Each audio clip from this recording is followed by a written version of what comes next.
right, I see there's some people starting to trickle in here. So while you come in, do me a favor, open that chat. Let us know who you are, where you're from. Hi, Robert Taylor. I recognize your name. I feel like you've come to a couple of these. Is that true?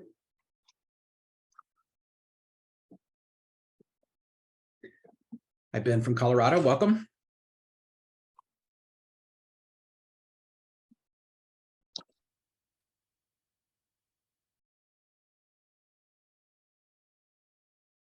Right, go ahead and drop your name and location in the chat there so we know who all's with us today.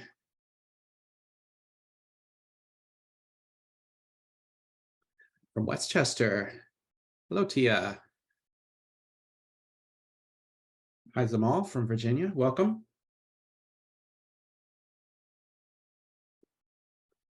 All right. Well, we are recording this discussion, so you will have access to this, and we'll be sending the recording out in about 48 hours. We do want to let you know that the closed captioning is enabled for all of you. So if you look down at the bottom, right next to the Q&A, you should see CC. If you would like to use those closed captions, you can toggle them on or off using that functionality. Well, we're going to go ahead and dive right in. We're going to first introduce ourselves, and then we'll introduce the topic that we're going to be discussing together today. So my name is Joshua Robinson. I'm the director of the product design program here at Flatiron School. I've had a relationship with Flatiron School for about 5 years now, and have known this product design program in its many, many different iterations, and have thoroughly enjoyed getting to work and create this great program and work with such amazing, talented people like Juli and Sienna. So I work with the instructors, I work with the curriculum team, and we work together to deliver a program that is designed to help put people into product design, UX design, UI design careers. So Juli, why don't you go ahead and introduce yourself? Hello, my name is Jennifer Houlihan. I go by Juli because there are usually too many Jennifers in the room. I am delighted to be here today. I am a Flatiron instructor in product design and management, and I'm currently detailed to the U.S. Army Software Factory here in Austin, Texas. And they're a bunch of goofballs, and I love this place. I think I have the best job at Flatiron, teaching. Pass it over to Sienna. Hey y'all, I'm Sienna Altice. I am a curriculum designer with Flatiron. I'm a many different types of designer, and product design is my favorite. I've been with Flatiron for a little over a year now, and one of my favorite things about our team is that, not that anybody's put me up to say this, I just want to clarify, is our focus on accessibility and inclusivity, and making sure that we're reaching as many people as we can, and breaking down as many walls as we can, so that everybody who wants to be a product designer has access and there's space. There's a lot of space and room for diversity. So happy to be here. All right, thanks, y'all. So the topic that the three of us are going to be discussing today is design deja vu, and we are talking about ways to recharge your creative and critical thinking batteries. You need both, right? You need the left brain, you need the right brain, you need all the brains when you're doing product UX UI design work. So how do we maintain balance in our professional lives with personal lives? How do we keep the spark going? We're going to talk a little bit about the barriers that design has to often overcome in the professional world. So we're bringing some very different experiences and backgrounds to this discussion, but I think what we'll do is we're going to dive right in. This is a rich topic to sort of mine here. So I think we're going to come up with some interesting things to talk about, but I'm just going to kick it off with an open question to Juli and Sienna. So whoever wants to jump in, please go ahead. But it's 2023. it's a very popular thing to say, like the world is burning down. Why in 2023 should anyone think about becoming a designer? Why be a designer in 2023? No pressure, but I think design is what's going to save us. The fact that there's an actual career path that you can take that demands empathy, innovation, critical thinking, business acumen, vision, and yes, you happen to use software to do it some of the time, but I think that's what's going to save us. That's the reach on climate change. That's the tool that is going to step into the breach of loneliness and social isolation. That's the tool that is going to step into the breach of all these biases that we continue to carry as humans going forward. The people with empathy, who can speak business and innovation, I think they're the ones that are going to challenge us to be our best selves and make our most meaningful contributions. Like I say, no pressure. That's so good, Huli. I love that you mentioned empathy, because if I can use the buzzwords, right? Because everything AI that's out right now is, it is what we were. And so it only knows what we've taught it. But what about our new ideas? And what about future ideas? And what about ideas that we haven't even had yet? Those don't exist with AI at the moment. And so with a lot of people, I've talked to designers that are discouraged because of different types of softwares that are out now and different sites that are utilizing artistic ideas for benefit and gain.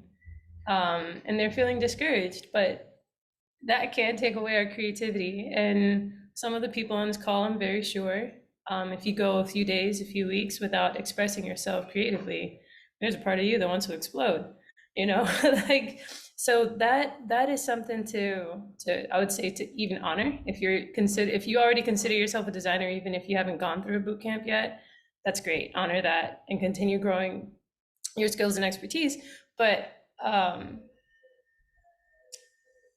think designers have creative solutions that the world needs, and being able to understand that acumen and the language to be able to share those creative solutions is definitely important, and how fun to get paid to do what comes natural to you.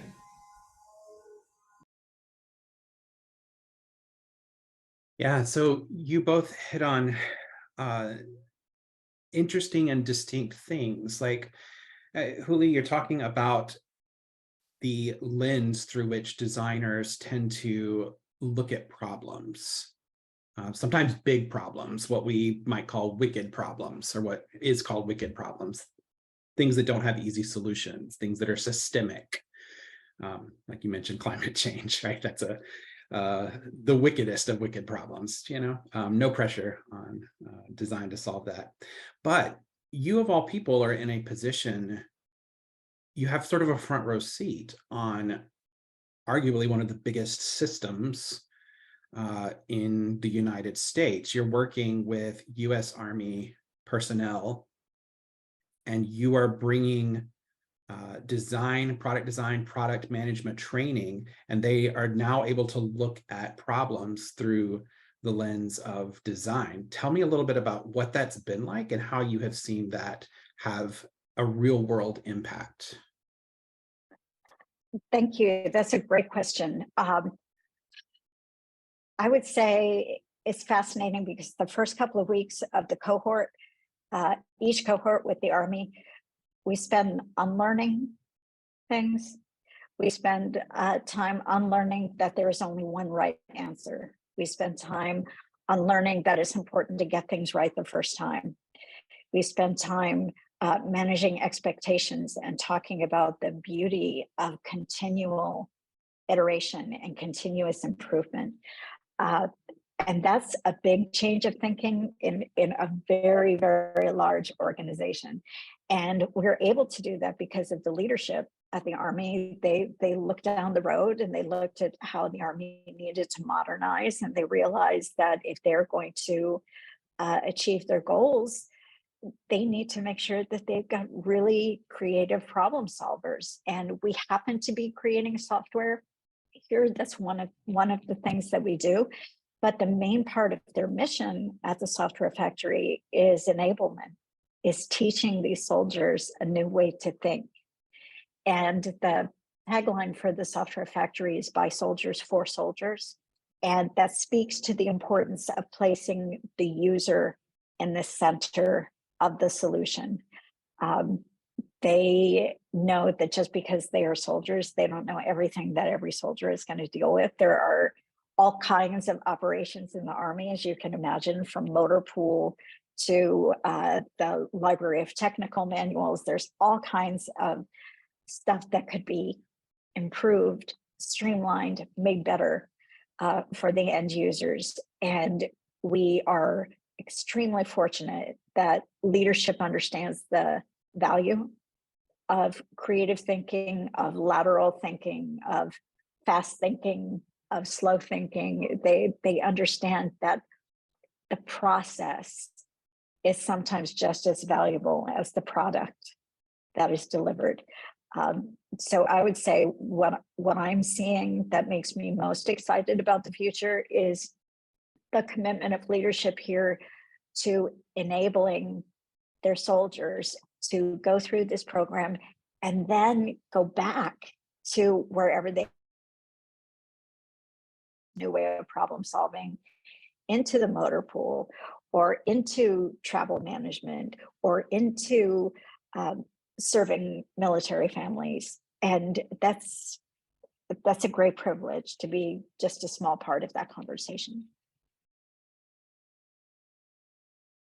Yeah, and Sienna, you touched on needing to like nurture and express this creative part of ourselves.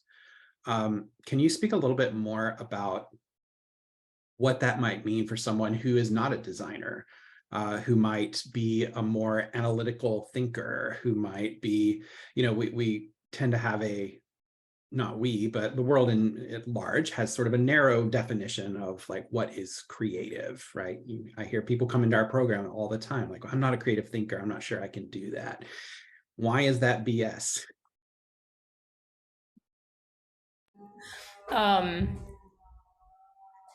Analytical, I feel like people who are analytical, they know how to fix things. They know how to come up with the solutions.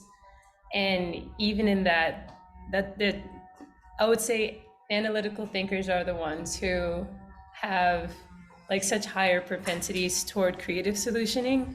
I would love to put, let me say it this way. I feel like a designer would walk into okay, just trust me with this one. All right, so there's a ping pong ball in a room, an all white room. And a designer and an analytical person, we'll just say whomever they are, an analytical person, both walk into the room. The designer would say, this is how I would love to see this room. I would put pink over here, fuchsia here. I hate fuchsia, but fuchsia over here. And I'll put like a couch in the corner and I'll put a plant over by the door. An analytical person, I feel like, would just come in and throw the pinball or throw this ping pong ball around and just say, okay, well, why do you want to put it there? What's the point of putting it here? Why wouldn't you put the chair next to the door versus over in front of the fuchsia? Like moving things around, and with that pinball or ping pong ball, it'd be more of just like seeing how many different ways that ball will bounce around depending on how they threw it, in which direction, and how fast they threw it, and how slow they threw it, and seeing how many different types of solutions that they could come up with, even if none of them are right, but being able to propose different solutions. So they support one another, but I definitely see analytical people as creatives. People who design apps are creatives. People who know NumPy and Panda who are in Python, they're creatives. Like there's, if it isn't using colors and plants and furniture, or like designing a UI for a digital app, analytical thinkers are definitely creative also. And Sienna, I wanted to follow up on something you said. You're absolutely right that it's not just about the solution. You can't just parachute into a situation and say, I'm going to fix this for you. Well, you can, but it wouldn't be very effective. What separates the ordinary designers and product managers, I think, from the extraordinary ones is the ability to fall in love with the problem, the ability and the willingness to just stay in that fuzzy, uncomfortable space where you're not fixing anything yet, and understand, why did that ricochet like that? Oh, it's making an interesting sound. I wonder if that's important. Let me kind of file that and think about what's next. What do we want to use this room for? Is it actually for sitting and hanging out, or is it like for very small people to play squash with the ping pong ball? Why are we here? What's happening? And that ability to consider the problem so that you can get at the core of it.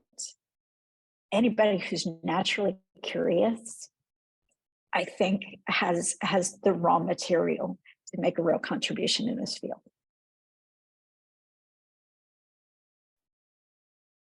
I think design, why I think ultimately we are all designers, even if we're not, formally trained at it. The reason we're all designers is because it gets at like the deepest part of what it actually means to be a human being. Like, we have evolved in a certain way to filter information, right? Okay, so like our vision, we only see a very, very narrow spectrum of overall colors and wavelengths, right? Like there's all these gamma waves and that are huge, and then the tiny, tiny, tiny waves. And we only see a tiny portion of it, right? Our eyes have evolved because that is the portion that we need to identify threats, to identify the resources that we need to keep ourselves alive, in food and hunting and all these like things that have evolved over the millions of years. If we had evolved to only care about like leisure, right? If we had evolved to basically say, all I want to do is just like lay around all day, eat, I'm good, eat and sleep, like I'm good. But like, that's not who we are at our core. We are problem solvers. Like the chemicals in our brain seem to get this, seem to just get this like dopamine hit, this release of serotonin, whatever is going on chemically in our brains. Like, we love information foraging, right? We love information filtering. Our brains do it automatically, right? We filter out. So it's like, I can see what's going on in my peripheral vision. Like, it's there.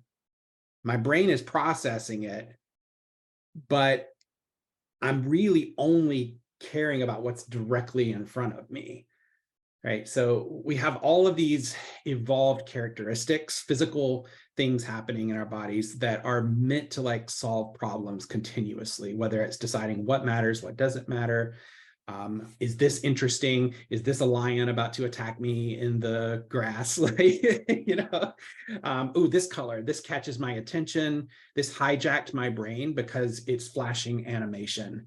Oh, I got a notification. Like, all of these things, like it's a core of who we are as human. And yes, design has hijacked a lot of that and created dark patterns that take advantage of our behavioral tendencies and our neuropsychology and all the different things. So that's a lot of rambling, but I just wanted to like kind of connect a couple of things that we were talking about there when it comes to why we love being designers. Like, yeah, it's amazing to get paid for it, but at the end of the day, like, I feel like we keep going and keep working and falling in love with different problems because it's just like touches on who we are at a most fundamental level. We get to like put that into a framework and a practice every day. I don't know, thoughts? Yeah, that's where I am. So, to also talk about outside of work, I'm a sound designer, and so I create like immersive sound experiences to help people reconnect with themselves. And all that really looks like is slapping on a pair of headphones to with the listener and creating undistracting sound. So it's more like a cappella choir sound, or music that has no percussion. And I've learned that over time through a lot of experimentation, that people feel more relaxed when there's no percussion in sound and the sound that they're listening to. So it's not something that's like regulating their heartbeat, for example. And it happened through a series of experiments and a series of experiences that I created for the listener. Just as we talk through the experience, I'm putting the listener, I'm also applying that in sound design, putting the listener, the user in the center of the experience. I'm also putting the listener at the center of the sound. And so they're the most important thing. It's not my performance, it is their experience, the experience that they're having with the art that I'm creating for them to hear. And so, yeah, I mean, design is, I feel like we've had people come into the program. That one woman who recently graduated, she's a barber, and she's like, how am I going to bring these two worlds together? I'm like, girl, you know how to customize appearance for people. You know how to look at their face and say, okay, this is the haircut that's going to work for you. And she puts the user, she puts the person that's sitting in the chair at the center of the experience. Like, these, what we learn in product design and what we understand as designers can easily be translated across the arts. It can easily be translated across using numbers also, and how to bring the user into the experience and make their experience great.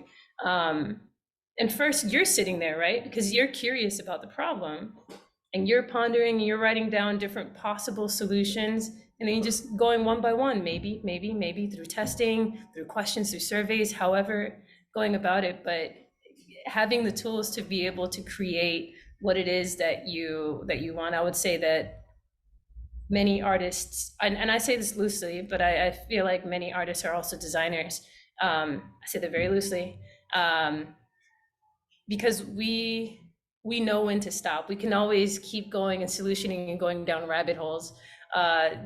On our team, we have, when we have found a problem to solve, to bring solutions to the table with, we literally have a section in our proposals that says the rabbit holes, this is where not to go. Okay, like, this is what we're solutioning for. Stay focused here, because this rabbit hole can take you somewhere that we're not ready for. Maybe we don't have the manpower for yet. So the artist decides when, as an independent or as a freelance designer or artist, you decide when the art is finished. And as a designer, it's just so great to be able to have the tools to keep going if you want, to continue finding more solutions. And with my work outside of Flatiron, I've decided that every experience that I create is different from the first one and the previous ones, because I want to create and continue changing the experience for the listeners. Even if the first one and third one and 27th one was amazing, I want to keep trying and seeing, kind of pushing the envelope a little bit more. So that's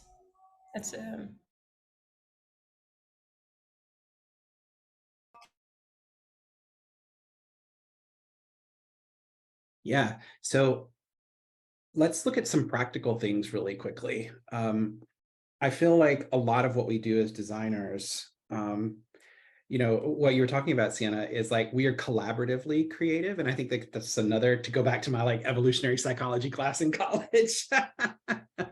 I'm just connecting everything to biology and evolution.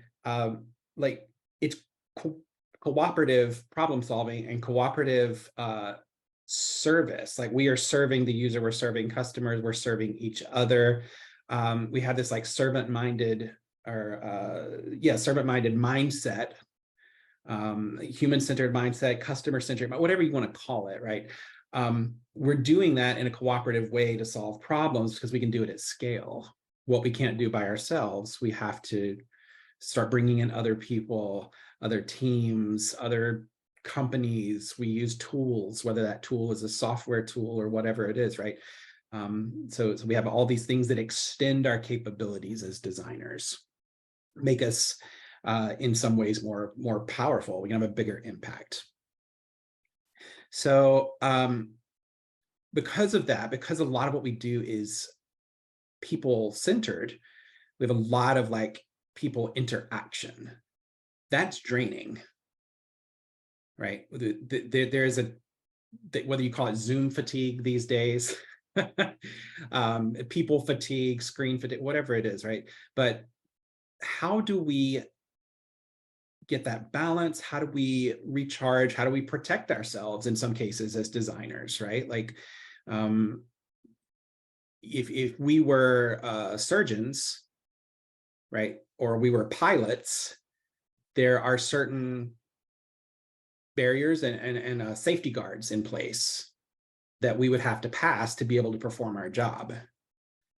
As designers, we don't have anything like that, but yet we do wield incredible power in some cases to affect big change, to affect people that we may not realize we're affecting, who we may be ignoring. Yeah, so how do we grapple with all of that? I think one of the first steps is to just accept the fact that people are exhausting, and give yourself some grace around that instead of judging yourself. If you find yourself that your battery's running down, that's good information.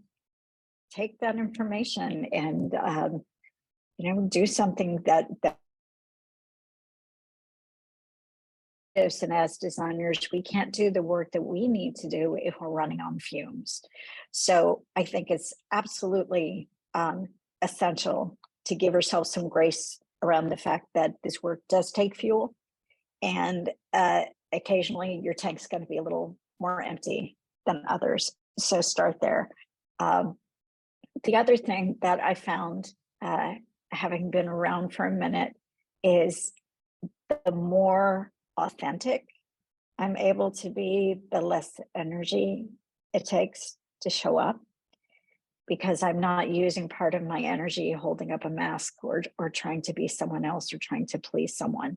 And, that results in things that maybe don't look like the Army, or maybe don't look like you think an educational environment is going to look, but it works because people will respond to the humanity that you bring to the table. And you may have a couple of false starts. We all do, especially if we're younger. We're still figuring out who is that authentic self. What does it mean to be authentic? But I can tell you, in my classroom, I brought some visual aids. There's this little guy. This was a gift from some students. He's actually a doorstop, but he's much more cuddly than that. So we have this guy that we have in the classroom, and we pass him around. Somebody's having a really horrible time. We're like, dude, hug on this guy for a minute. And they will laugh, but they will do it. It gets people out of their head. And sometimes that's what you need, is to get out of your head. We also have envelopes on the wall for people to leave each other fan mail, because sometimes you're going to go in the pit when you're learning something new. There's, I can totally ride a bike. I bet that will take me no time at all to learn. Oh, I fell and I skinned my knees, and that sucks, and I don't want to get back on it. So we have little postcards that we give each other. This is too blurry. There, you're the best. I asked everyone, and they all agreed. We leave each other notes like that to let us know that we're not alone. The other thing that I spend a lot of time with, and Sienna and Josh already know this, is Legos. And sometimes, like, this is a medic, well, Army medic. She's got her syringe there, and I've got a helicopter pilot and some others here. And if you can kill two birds with one stone, and you can make a dinosaur out of Legos, that. But again, it's getting in touch with the parts of you that make you human. And sometimes that means working with your hands. Sometimes my daughters say touch grass. Sometimes you just have to step away from the screen, even if you're designing digital solutions, and, you know, talk to some people in the angry mob and see what's happening. They've got garden rakes, they've got torches, they've got little cleaver. And you got to talk to the anti-personas. You got to talk to the people who aren't on your side. You got to talk to the biggest complainers.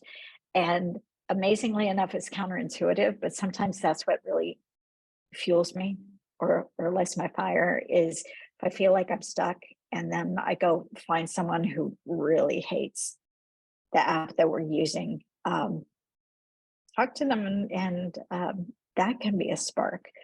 So, long answer, but I think it's important to realize that you have limited fuel. You're a human being, and that means sometimes the tank's going to get a little empty, and go in the opposite direction. If you're running out of digital ideas, go build something with your hands. Go take a walk. Go get some clay. Go get some pipe cleaners. Go get some Legos.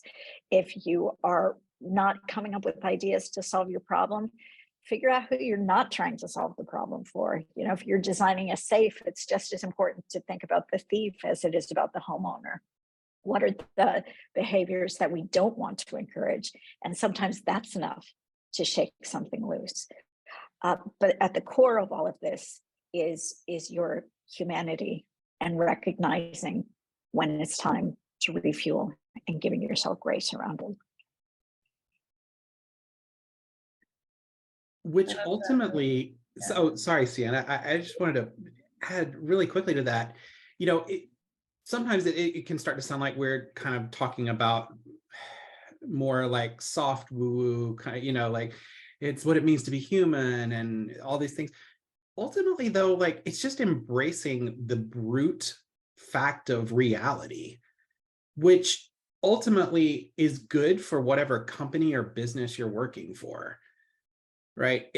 We sometimes think that these two things are in conflict, right? If I take care of myself, if I argue for, if I take time off, if I do these things, I'm weak, or I'm not being an asset to my, or value to my business. I've got to prove that I deserve to be there.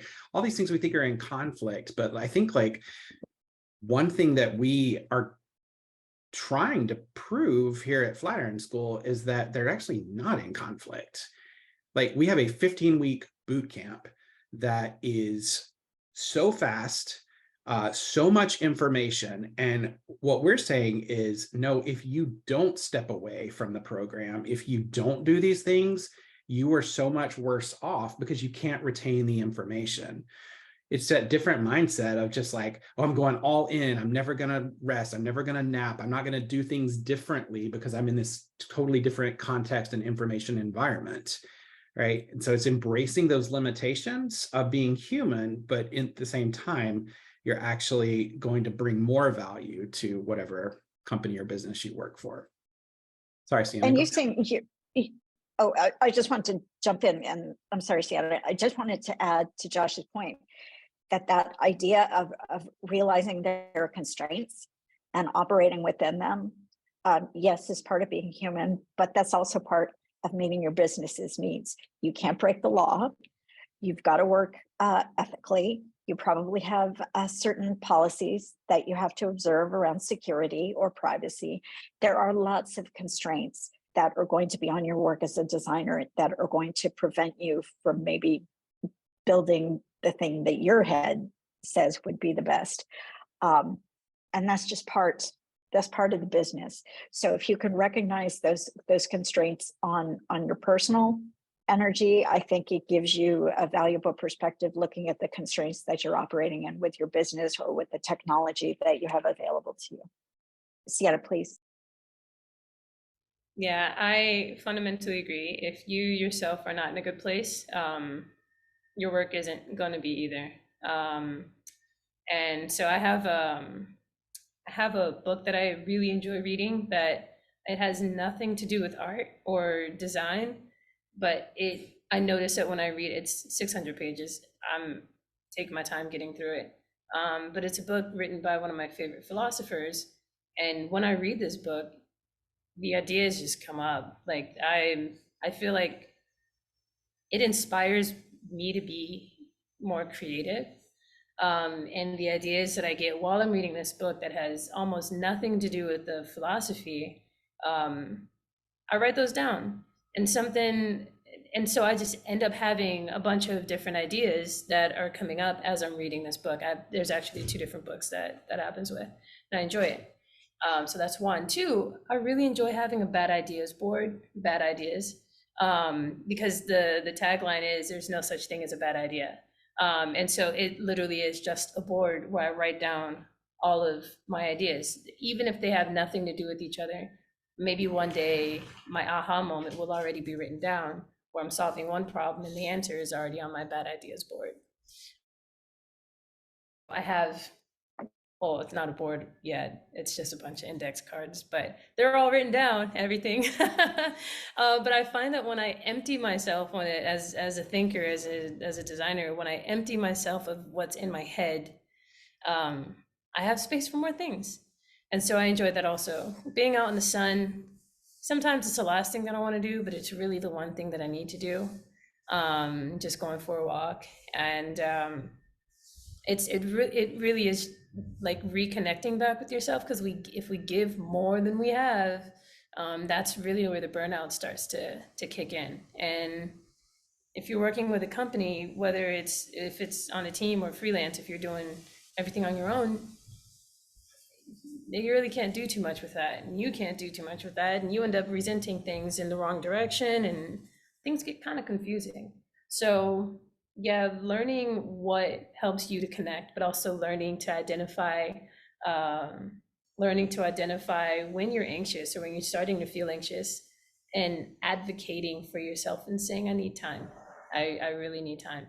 And on the Flatiron side, that's something that I enjoy about this school so much, is we understand mental health days, we understand bad days, we understand I just need to breathe days. We understand those days in whatever title or however they're described. 15 weeks is a hefty amount of time with the information that is taught and shared. But those days happen, and those days are equally as important as the days that you're learning. So yeah, that's very respected. So, I mean, I would argue that, like, well, there's personal intelligence and then there's team intelligence. Okay. There's personal situational awareness and there's team situational awareness.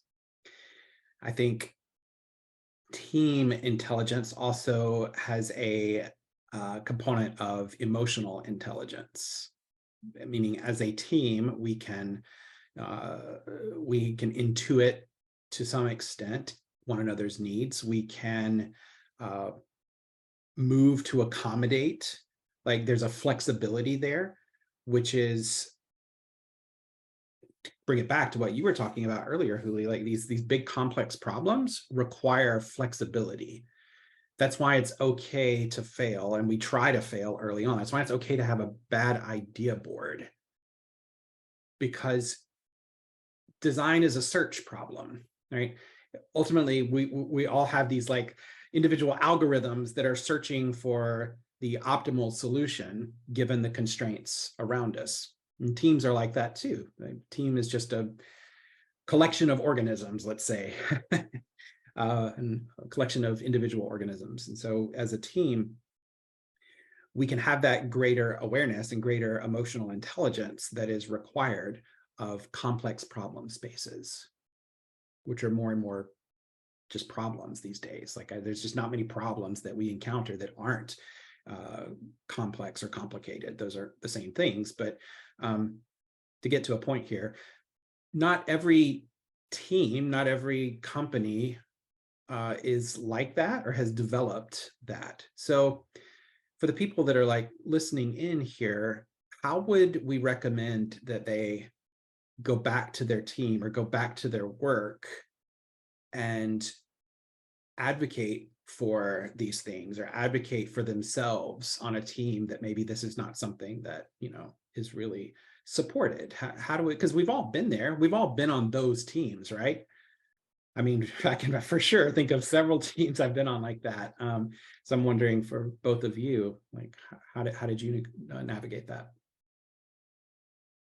Somebody gave me some good advice early in my career, and it was,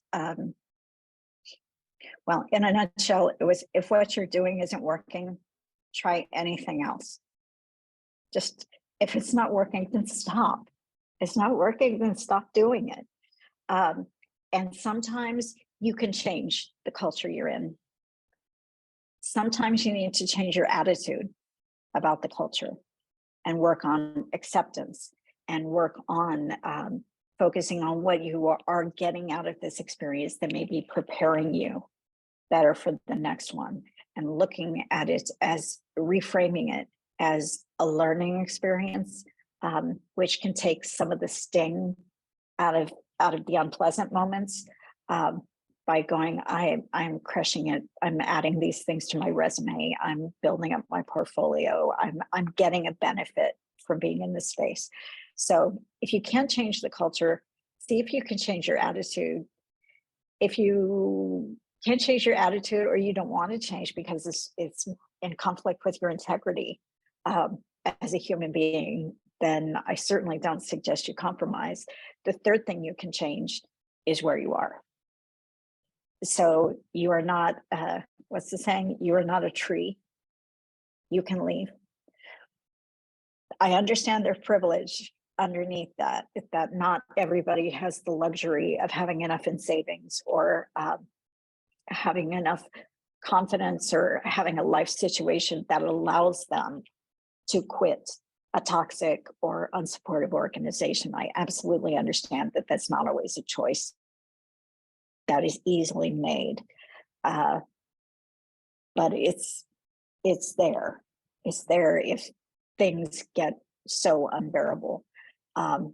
I think where you really have the opportunity to make a change is to take a look at your perspective, see what you're contributing to the dynamic. Are you looking at this from the healthiest way for yourself? Is there a way to reframe it? And if you can, work on changing the culture, work on modeling what you need. You'll find one or two allies in your organization. They may not be where you ideally would have them on the org chart, but you'll find them, and you can lead from anywhere. If you are successful in what you're doing, it doesn't matter if you're a receptionist or you're a specialist or you're a technician. If you are doing something that works and it helps you contribute to the organization at a higher level, to the best of your ability to step into your potential, somebody's going to want a piece of that, and it can be contagious. So that's where I would lean. Look inward, see if the issue perhaps is your perspective. Look outward and see if there's an opportunity to model the behavior and change the culture. And then third, if your life circumstances permit it, be willing to walk away from something that isn't serving you. I fundamentally echo Lily on this. Very simply said, yeah. I can think of so many instances where I've encountered a situation and I'm able to think back to some of those bad idea teams. I'm going to call them, it's not just bad idea board, it's bad idea teams that informed me of what I didn't want rather than what I wanted, which helped narrow the choice landscape of things, because I knew. Oh my God, that's how I met my husband. These are the things that I don't want.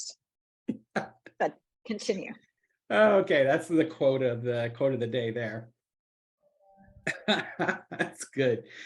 Oh man. Yeah, no, exactly though. I mean, we do that with people, we do that with relationships, and we do that with our problems and solutions. But yeah, I can think of so many different scenarios where it reminded me of when it went poorly, and I learned so much from when it went really, really wrong. Sometimes it's just a feeling, isn't it? It's not always necessarily like, well, I'm not going to do the presentation that way. So it's not always as concrete as that, but I think it just comes with experience, right? I think that's all I'm really talking about. It's just experience. You've learned what doesn't work, and you have internalized that, so that, again, it's like you're filtering out the things by default. That's, to me, what becoming really, really good at your design job is. It's mostly just filtering out the shit that doesn't work. Sorry. I think I'm not supposed to curse on this. So, sorry, marketing. FCC is listening in.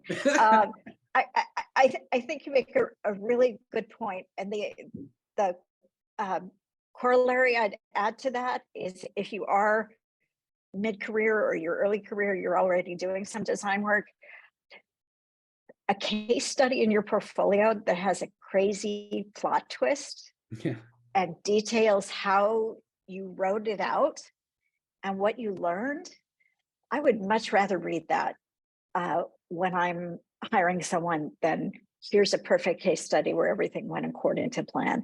I want to know, what are you going to do if something catches on fire? What are you going to do if a stakeholder, somebody in leadership pulls the plug and says, we're not going to put any more resources into this product because it's not hitting its targets. We're going to redeploy these resources somewhere else. And the stakeholder comes in, not that this ever happens, but the stakeholder comes in and says, what do you mean you're pulling the plug on that? I want it. And I'm going to go talk to a 3-star general and have him call your boss and get that put back on the roadmap. How did you deal with that? How did you write that out? That's the person I want to hang out with. That's the person I want to have on my team, is somebody who's been through these battles and had these adventures and been on these quests and has learned, maybe they got some scars, but they've learned from it. I'd much rather work with someone like that than someone who complains that this organization wasn't a good fit for me because they didn't give me what I needed. Yeah. That person, I'm probably not going to enjoy talking to. So as an example, within the last 2 years, there was one project that my team and I spent before Flatiron, my team and I spent about 4 months developing the entire project. We checked in with the client, I think every 2 weeks over the 4 months. And by the time we delivered the first draft of the project, which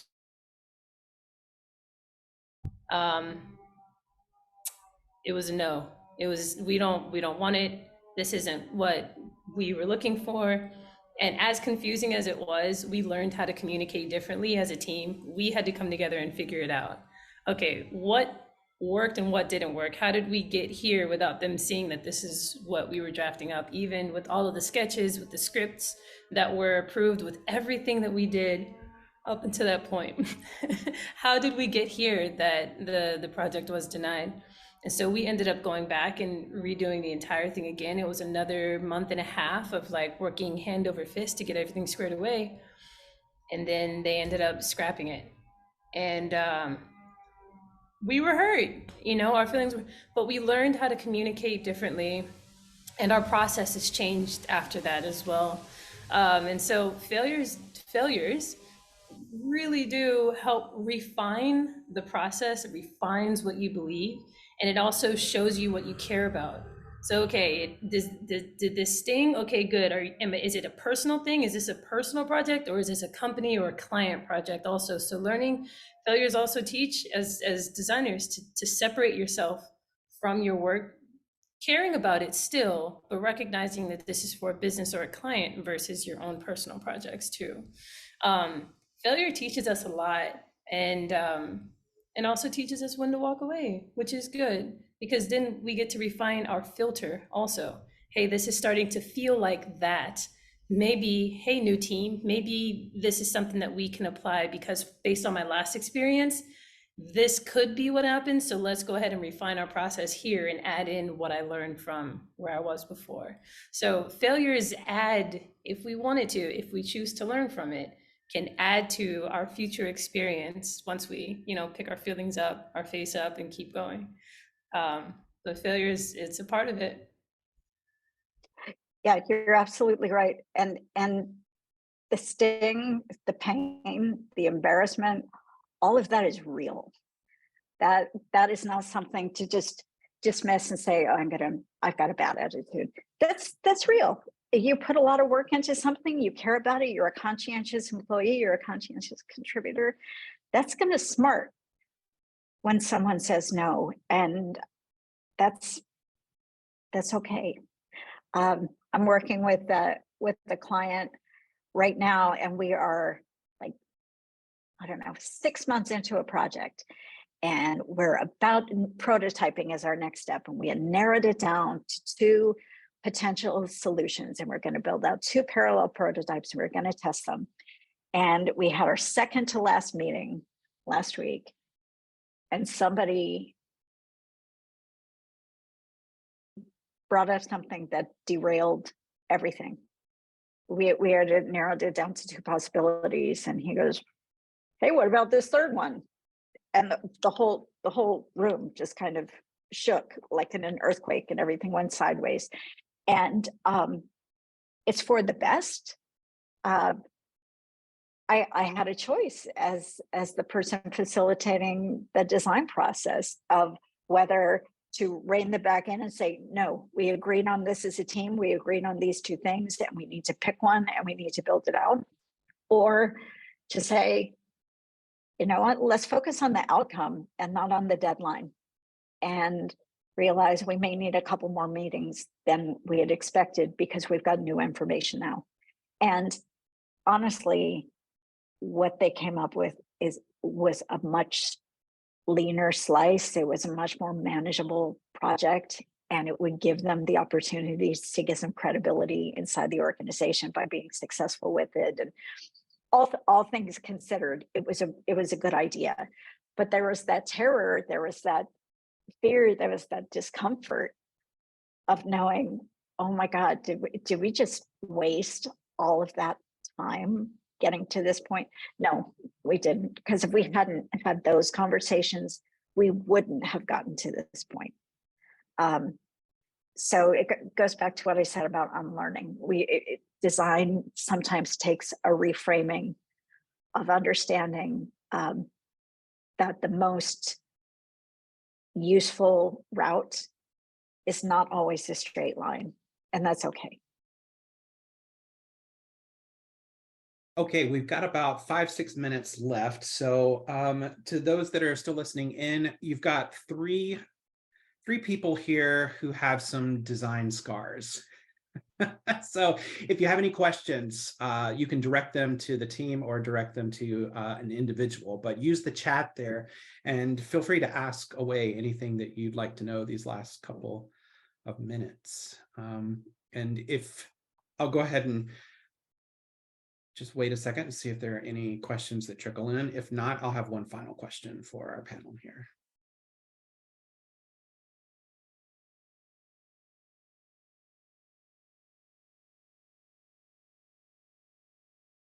All right, my final question is so we've talked about recharging as individuals. How do we recharge as a team? Field trips. If my class, for example, is looking super burned out, we will and see how other people are working on it. We will find some restaurant that has some crazy military discount and we'll go splurge at lunch. We will just literally leave the environment. We will go anywhere else and do anything else, disconnect, reconnect with each other, and then come back fresh. Or, you know, I'll say it's 3 o'clock. You guys have been crushing it this week. You're looking really tired. You're released. Let's come back on Monday. Sometimes you need to break the rules a little bit. And it goes back to being authentic, I think. Oh, great question in the chat. I'll let Sienna answer that question, but there's.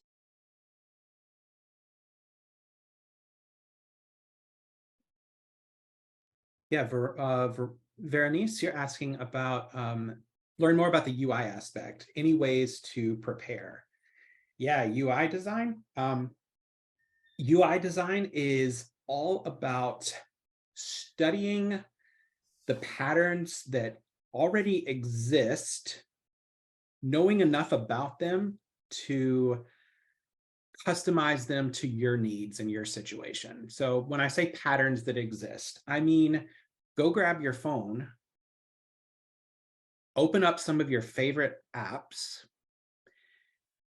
ask yourself, what is pleasing to me about this screen? What is easy? Why do I choose this app over others? Start to develop a high level appreciation of what makes a user experience, whether it's delightful or simple or clear or whatever the thing is. Start to develop like a just appreciation for it, because I think everybody can do that. And you don't even have to get into like the things like color theory and visual hierarchy and typography. Like, come to our program to do that. Like that, we're going to teach you all that stuff. But to start thinking about it that way is what do I like and why do I like it? That's a good question, Veronice. One way that I also prepare is I'll go into Pinterest and I will mindlessly pin. And things that I am attracted to, if we're talking about UIs for websites, UI for an app, mobile apps, I'll type in mobile app UI and I'll just go in and start clicking and pinning, and I'll just have it all on one board. I time myself, but like about 7 minutes at a time pinning. And then after that 7-minute timer goes off, I'll just go ahead and start looking and trying to like find the pattern. What is it that I'm interested in here? That I didn't judge myself, I didn't stop myself, I didn't limit myself to liking only certain things. I went and just pinned what was interesting to me. And then I start to look at, okay, is this something that I would like to implement if I'm building a site, or if I'm building a prototype, hi-fi prototype for an app. Is this something that I want to implement? What do I like about this? What don't I like about it? And you can start to analyze it on your own. That's a way that you can start preparing and priming your mind to learn more about UI by non-judgmental pinning. Mm-hmm. Another tool I like to suggest to my students is sketch what you like. So if you like the Whole Foods app, just for example, get a piece of paper and a Sharpie and just draw it as quickly as you can. It's a square, it's got an image here, just boxes and arrows. And you'll start to get a sense of, oh, the hamburger menu is always in this place, or it's most often in this place. This kind of button is usually in the lower right-hand corner. You'll start to develop a visual vocabulary, and there's not a lot of cost to it. It's just paper and a Sharpie. Right. There's also a video that I'd recommend. It's by Ira Glass, and I'll see if I can come up with the actual link to it and send it to Josh so he can send it with the recording. But basically what he's talking about is every creative person starts out sucking, right? And what is going to make you successful is knowing that there's a gap between what you know and what you know is possible. And the best way to close that gap between what you know how to do and what you know is possible, what you know is high quality, what you know is beautiful and useful, is to create as much work as you can. Get as many reps as possible. Just volume, volume, volume, volume. And that's what's going to help you close that gap. So a quick and easy way is really those Sharpie sketches of opening a couple of pages you like and then copying them. And your hands are going to do some of the learning. Yeah, I like that you ended up with your hands are going to do the learning. What I was going to not even just add to it, but kind of like synthesize some of the things that we all three said. Start just building some stuff. If you're interested in it, download Figma, download Adobe XD, download Photoshop or Illustrator. Just start making some stuff. It's going to be ugly. It's going to be crappy. Doesn't matter. That's how it starts for everybody. So you'll get into all the finesse later with the colors and stuff. So just play, just build some stuff that you're interested in, and you'll learn as you go. All right, everyone, thank you so much for sitting in and listening to the three of us ramble on and on, but I hope it was useful. I hope there were some nuggets in there that you could take back to your own work. If you're interested in anything to do with Flatiron School, you can reach out to me, joshua.robinson@flatironschool.com. You can reach out to Huli or Sienna. We're going to send our contact information in a follow-up email. Love to talk to you about the program. Love to just talk about design or whatever your situation is and how you can apply design thinking to what you're doing right now. Thank you all for listening in, and we will see you next time. Thank you, Sienna and Huli.